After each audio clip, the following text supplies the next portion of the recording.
This is going to be our review session for exam 5, Chem 202. And we'll be covering chapter 8 and 9, alcohol, ether, phenol, aldehyde, and ketone. I'll go over the type of question you'd have in this exam. I'll ask you about names of compounds, so I'll show you typical organic compounds and how to name them. Say I have a compound like this, a benzene ring. This is a benzene ring.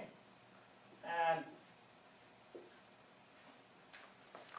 this is the benzene ring. We have a carbon with double bonded oxygen, that's carbonyl group, and CH3. The common name of this compound is acetophenol. Make sure you know this name. So that's acetophenol. If I put down a substitution group here, say a chloro group here, it would be orthochloroacetophenol. Next location is going to be meta, next location is going to be para. If I put down hydroxy group, you can also write down in terms of number also. Both will be right. If I put down hydroxy group, say here, there are two ways you can do it, either in terms of number or just giving ortho, meta, and para. So in this case it's para, this is ortho, this is meta, this is para. So this is going to be para hydroxy acetophenol. So that's the name of this compound without the OH. So para hydroxy acetophenol. Sometimes we also go by this number, like you can say this is 1, 2, 3, 4. Both are right. You can say 4-hydroxy acetophenol. So identical thing.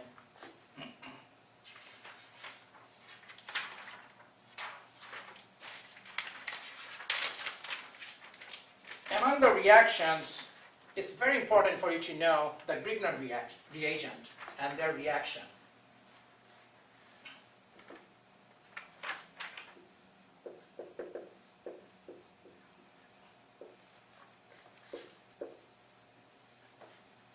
In many syntheses, we use Grignard reagent. So I'm going to show you one such synthesis reactions, and I'll show you how we can predict what do I need to combine to get the final product.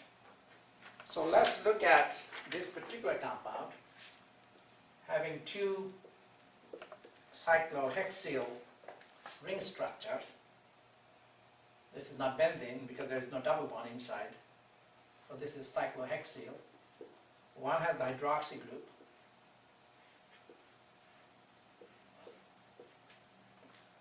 Okay, so this is how you're going to get the molecule. So I'll give a molecule like this and ask you to synthesize. That means synthesize this molecule by using a Grignard reagent. Now, of course, both ends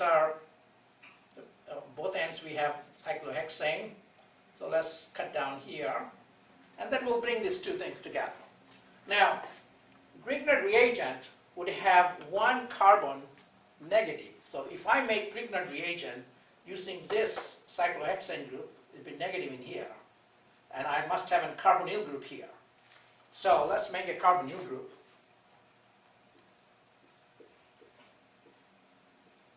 That's C double bond O.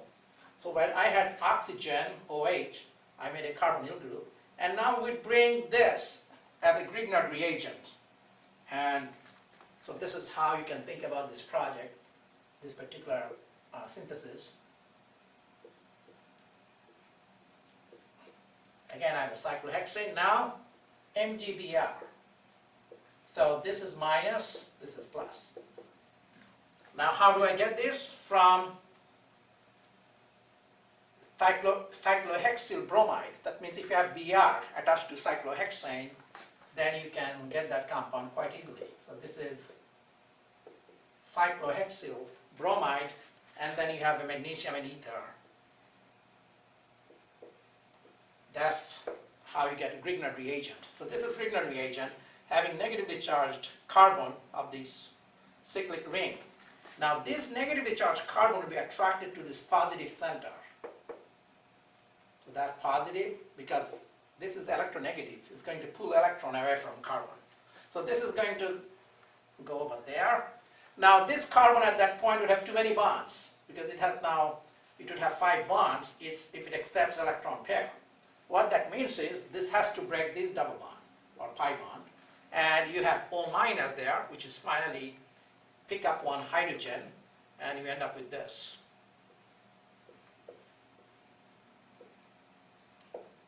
So when this gets attached, so let's have it attached here, and then you get a O minus, and then you get finally H. And this is the final product. That's what we are looking for.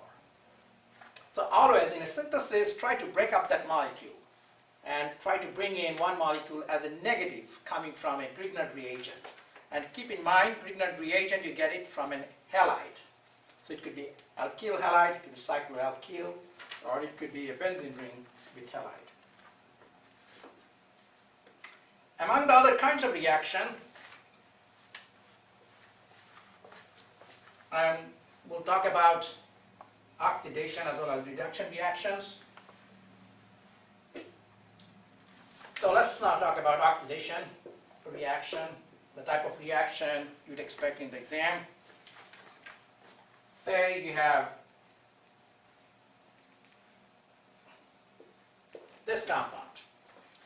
Now how many carbons we have? 1, 2, 3, 4, 5, 6, 7. So this is heptanon, O-N-E, hept1-on. That's the name of this ketone. Now, if I want to use, if I have a ketone and use a mild oxidizing agent, nothing is going to happen. On the other hand, if I make it an aldehyde, this now becomes 1, 2, 3, 4, 5, 6 carbon aldehyde. Hexanal, Al for aldehyde. Now aldehyde can easily get oxidized by even the milder oxidizing agent like silver nitrate in ammonium hydroxide solvent. It becomes carboxylic acid. Keep in mind the number of carbon doesn't change. 1, 2, 3, 4, 5, 6 is always account for that. Then you get C11O, OH. Okay, so this is the carboxylic acid, 1, 2, 3, 4, 5, 6, so that checks out. So the key thing is, if I have an aldehyde, I can use even the mild oxidizing agent to get carboxylic acid. I can use even the stronger one, like chromic oxide, CrO3, that would also change it to carboxylic acid. But chromic oxide is much stronger, so that if I have an alcohol, that would go all the way to carboxylic acid. So you need to know some of these oxidizing agents like chromic oxide, which is CrO3, that's used for oxidizing alcohol to carboxylic acid. For example, if I have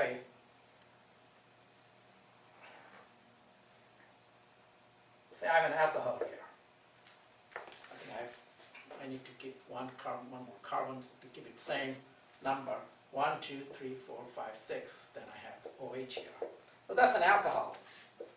If I have a strong oxidizing agent, this OH should be transformed to COOH. So then I'll get the same thing. 1, 2, 3, 4, 5, 6. 1, 2, 3, 4, 5, 6. Always double count these carbons. Quite often we leave out some of these mistakenly. So you need to know these oxidizing agents and how do they oxidize. If I want to oxidize alcohol to carboxylic acid, I'm going to use chromic oxide. The milder oxidizing agents is not going to work.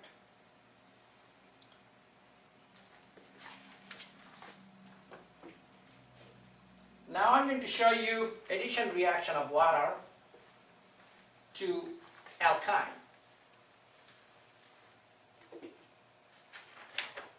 So this is going to be addition reaction of alkyne. Remember alkyne, carbon-carbon triple bond. So we're going to use one of those. So let me show you how we can predict. You don't need to memorize these kind of reactions. These are quite predictable. So this is the alkyne. If you want to name it as an alkyne, so functional group has to get the smallest number. 1, 2, 3, 4. So that's 3-methyl, and my longest chain has 4 carbon. So it's going to be but1YNE. So that's your original compound. So let's write down that. This is going to be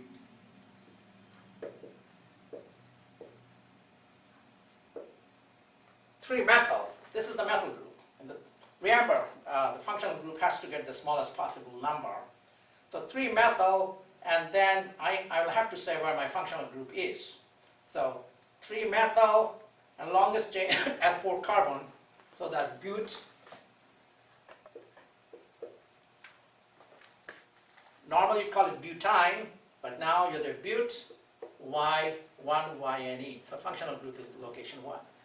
So this is going to be 3-methyl but YNE. Now, I'm adding water to it, so keep that in mind.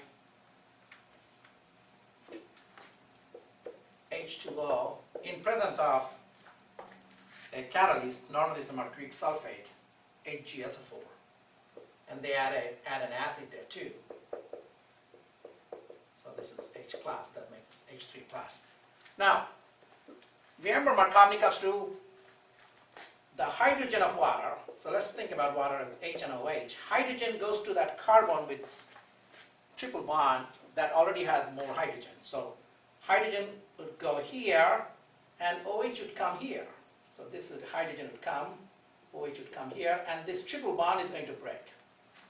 So let's now write down what we would end up with after hydrogen from here. Let's draw a dotted line. Dotted line. So this combination would give you something like this. COH gets bonded. Then now I have a double bond. And then CH2. This is H. So that's addition of H2O. So let me repeat this. Hydrogen goes here because this carbon with triple bond has already more hydrogen than this carbon, which has no hydrogen. So Markovnikov's rule tells us that hydrogen goes to that unsaturated carbon with larger number of hydrogen.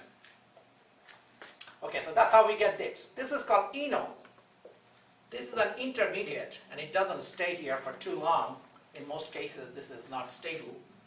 Let's write down OH a little differently so that we understand the next step, that how things get rearranged. This is OH having 2 bonds. Remember oxygen having 2 bonds. And 2 pairs of electrons. This is the pair of electrons. Now, this OH group is going to donate its electron pair to this carbon, and this carbon would have too many bonds, so it breaks this pi bond, and this hydrogen comes down here. So enol is converted into what we call ketone. Enol keto tautomerism. This is called tautomerism. C double bond O, C, H, H, H. So this is the final product that we got. Now how would I name this compound? Make sure you also know these names. The longest chain has 4 carbon, and so 1, I'll have to number it from right side because that gives 2 to the functional group. If I start numbering from left side, this would have 3 here. Okay, so it's going to be 3-methyl. Then it will be butanon.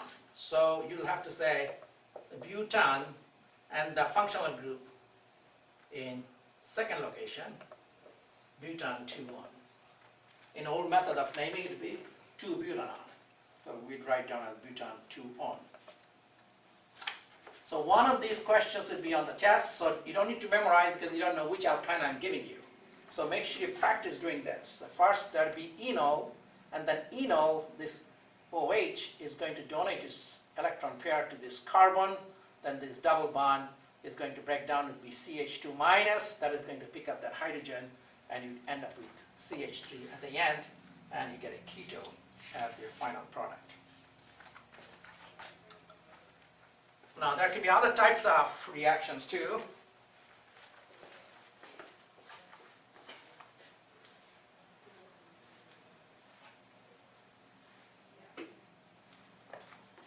Say iodine is added to cyclopentane.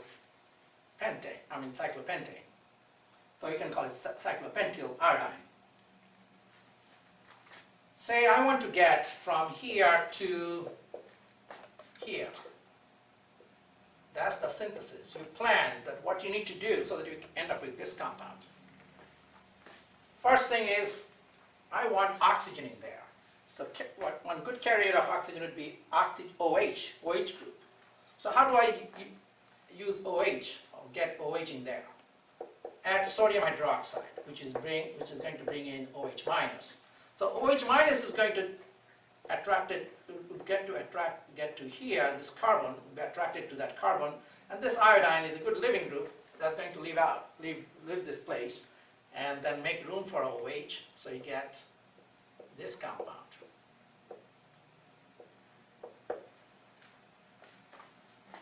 It'll be hydroxycyclopentane, if you want to name this. And then I need to oxidize this. This is an alcohol, and I want to get from alcohol to carbonyl group. So I need some kind of oxidizing agent. You can use PCC. Of course, you can use other oxidizing agents too, in which case you're going to end up with ketone. PCC is good for 1-degree alcohol, which stops at aldehyde. It's not going to be finally oxidized to carboxylic acid. But in this case, PCC as well as other oxidizing agents could be used. Another synthesis product, let's look at it. Again, that's where you need to apply Grignard reagent. So it's very important for you to know Grignard reagents and their application. Say I want to synthesize this particular compound that I'm going to draw now. This is the benzene ring. Okay, this is the benzene ring. And I have a compound, I already made this compound for this presentation. And then I have an OH group here. And then I have a cyclopentyl group.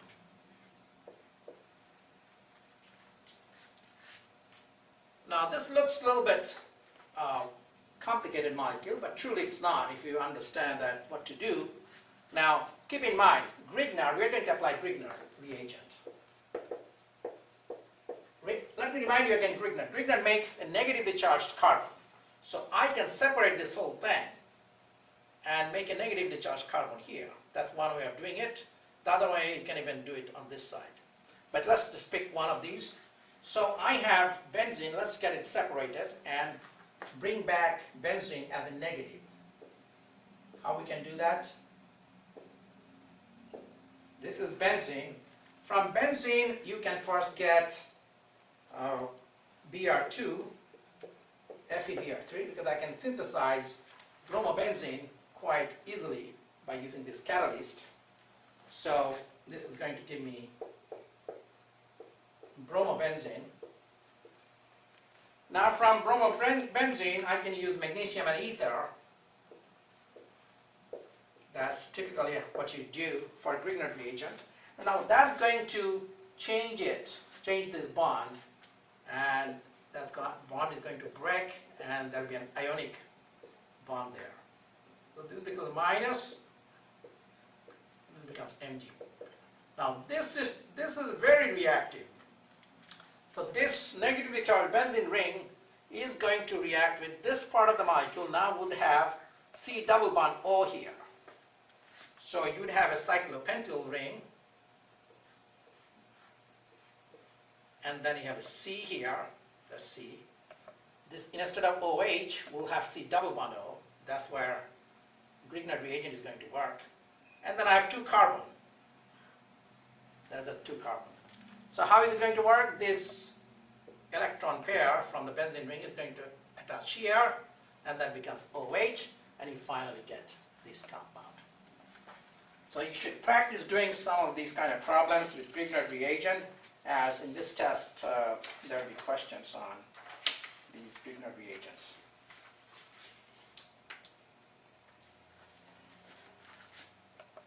Going back to the naming of compounds, you need to know some of the substitution groups, even though we covered that earlier. Like we need to know what is sec-butyl, what is T-butyl, what is isobutyl. Let me give you an idea what is iso. If this is my point of attachment, 1, 2, 3, 4. This is just butyl. This is the butyl group attached to the long chain. Now, if I'm going to make a branching, keeping the total number of carbon in substitution group same, this is isobutyl. Then what is sec-butyl? 1, 2, 3, 4. That's secondary butyl. Then tertiary butyl is going to be 1, 2. This is going to be tert butyl. You need to know this.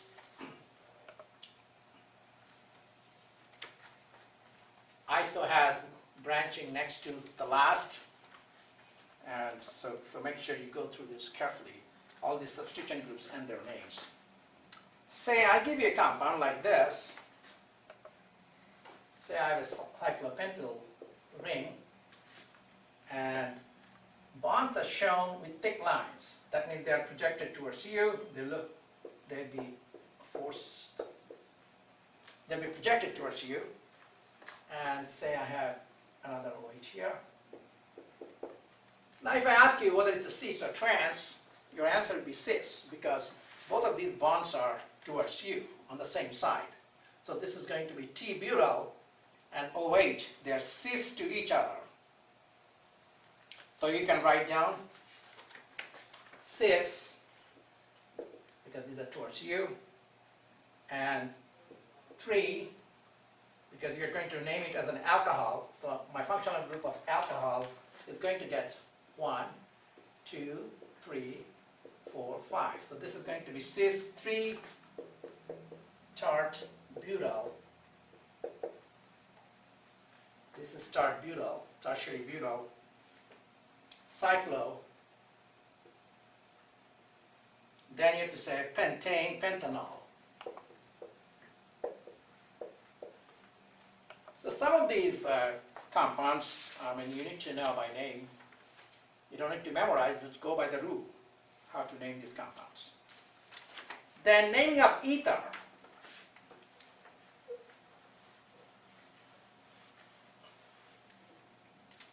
Now ether has this kind of functional group,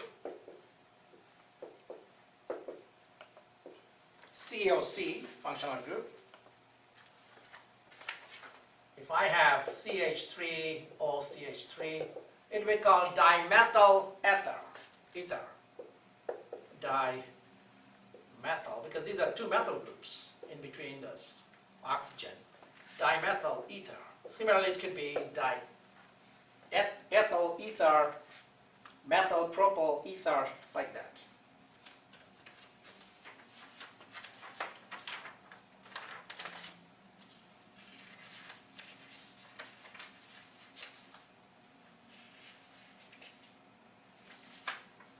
Among different reaction types, you need to know how to synthesize ether by using Williamson ether synthesis.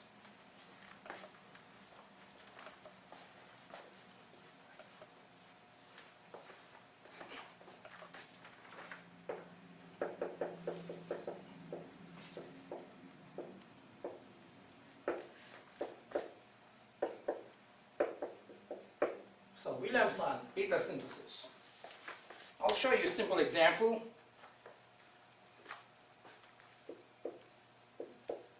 This is cyclohexane. This is cyclohexanol.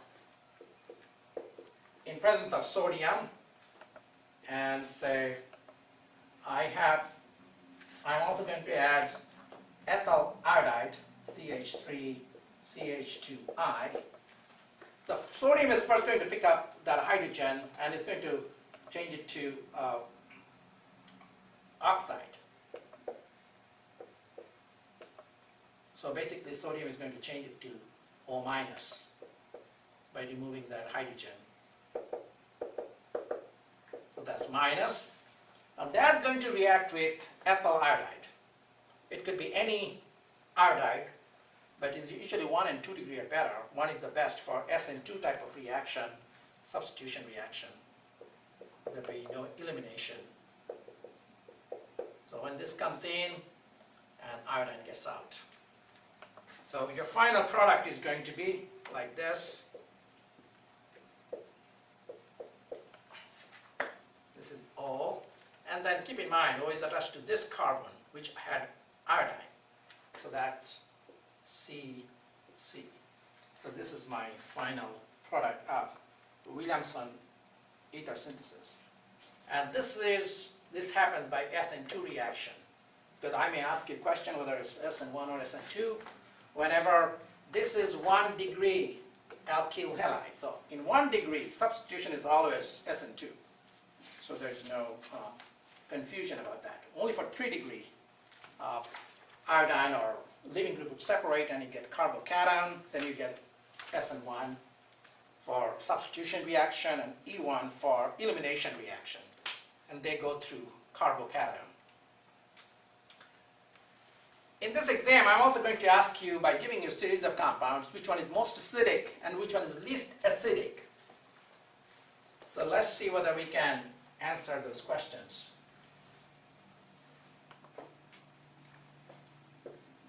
Most and least acidic compound.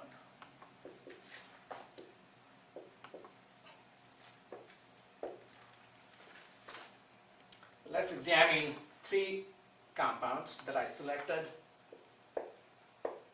They have 3 different functional groups.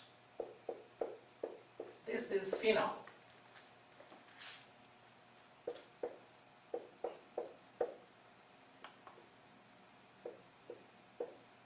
This is carboxylic acid, benzoic acid. This is the carboxylic acid. The specific name, common name is benzoic acid, so make sure you know this. Benzoic acid for COH, benzaldehyde for when you have aldehyde group here. And then next compound is going to be an alcohol.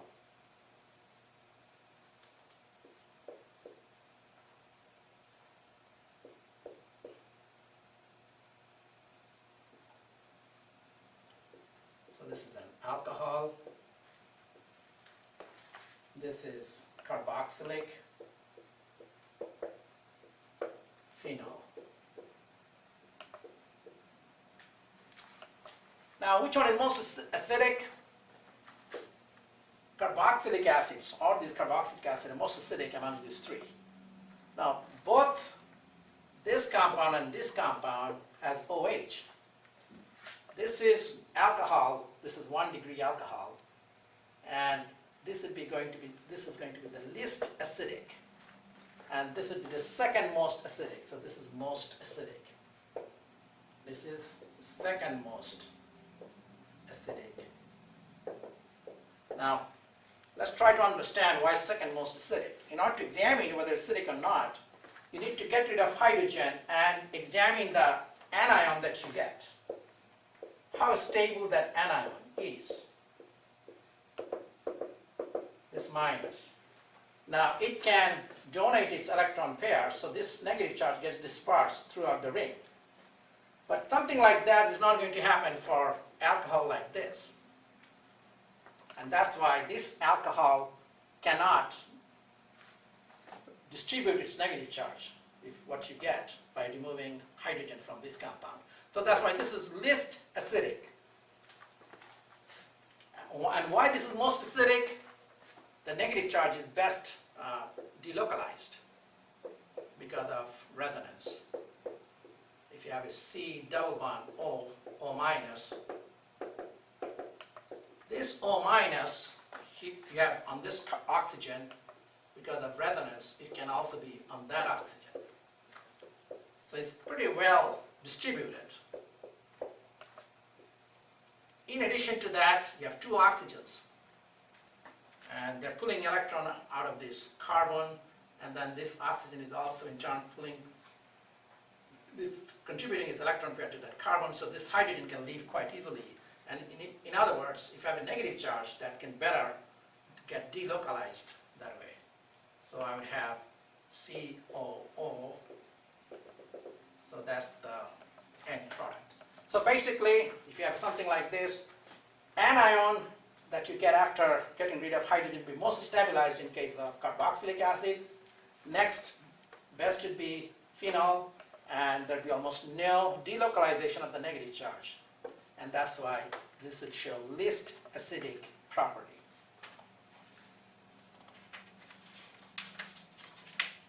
Now, some of the reduction reactions that I need to go over, which would be on the test. You need to know the use of lithium aluminum hydride. This is an interesting compound that donates H minus, not H plus, in a chemical reaction. And I'm going to show you that, how it works. So this is my compound.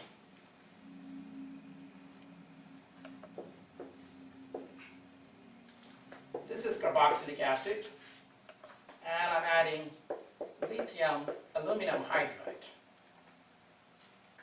Now, as I say, this kind of compound donates H minus. So H minus is nucleophile. It would be looking for a positive center. So this is the positive center, where H minus, this is positive center, this is minus. I think I need to make it clearer. This is positive center, because this is more electronegative, pulling electron away from carbon. So now this pair of electrons goes in here, this breaks down, and finally there will be 2 OH, which eliminates H2O, and you get aldehyde, CHO.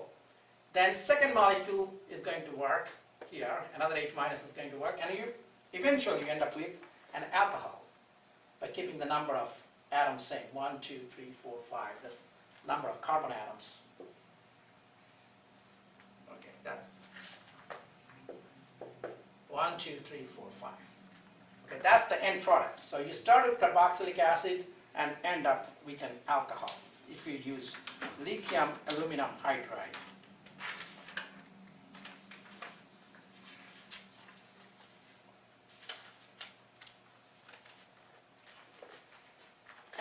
As I said a few minutes ago, if I have an alcohol, if I want to go backward, say I'm an alcohol, and I want to get to carboxylic acid, so best choice would be one of the strong oxidizing agents.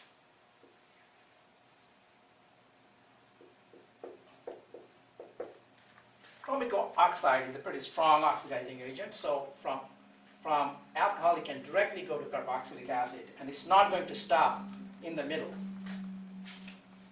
On the other hand, if I use PCC, that's a much milder oxidizing agent, you can stop at an aldehyde step. That's aldehyde. It doesn't go all the way to carboxylic acid because you have used PCC. The number of carbon has to remain the same, 1, 2, 3, 4, 1, 2, 3, 4. Yeah. So that's aldehyde. So PCC will change alcohol to aldehyde, and it's going to stop there. One good thing about these milder oxidizing agents is they don't go beyond aldehyde step. So if you want to get aldehyde from alcohol, you're going to use PCC. Similarly, for reduction, often we use sodium borohydride, NaBH4. That's the milder reducing agent. So I'm going to show you where it's going to work best.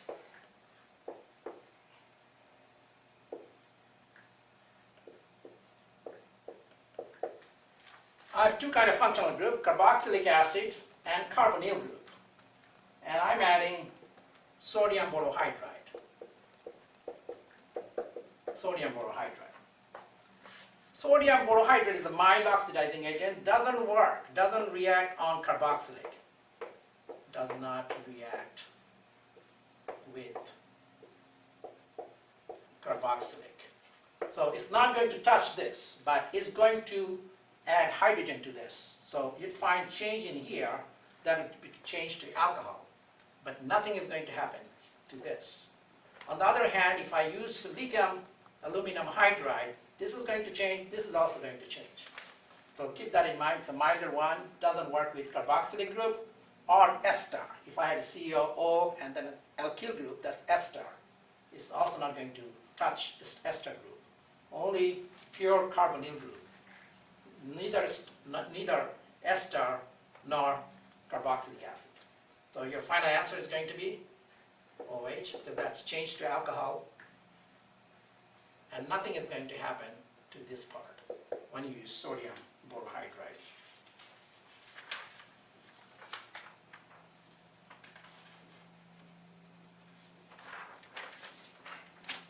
There is one more reaction in previous chapters we discussed.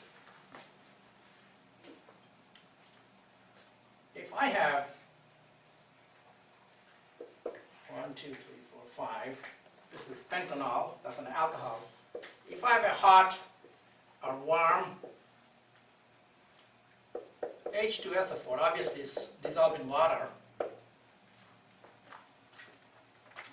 this H plus coming from H2SO4 is going to protonate this, making H2O, and finally this H2O is going to disappear and then make a double bond. So you end up with it. So if this goes away as H2O plus, and then you make a double bond. So let's not change this now. So hydrogen is going to be added here, and it would leave as H2O. So there will be a temporarily positive charge here.